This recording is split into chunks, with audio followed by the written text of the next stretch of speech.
We're having an interdisciplinary project showcase, and it's the opportunity for all our teams and all our projects to showcase their work and display their prototypes, and we invite external folks here to talk to the students, and they describe their projects and their accomplishments, their progress they made this semester.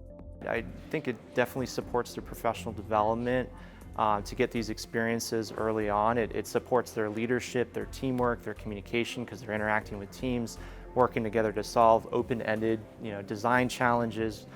So we're presenting our prototype. We've been working on it for 3 semesters now. We have the 3rd revision of our hub, which now has a touchscreen and a speaker system, which just allows for more user interaction with our smart home system. This stuff is the most pure form of practical work that I've done in college so far.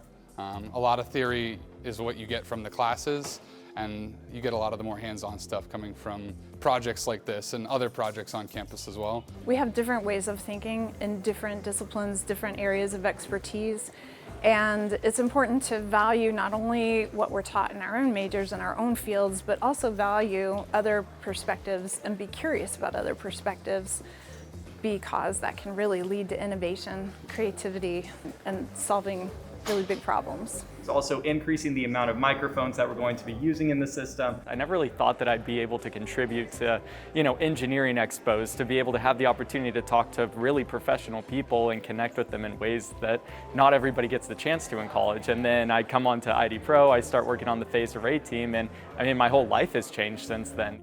I'm just really excited and proud, we took this idea and we brought it to life and really made it into technology that will someday make a difference in a lot of different people's lives. I think that having that sort of background and that confidence really gives me the ability to look at this expo and say, I'm ready.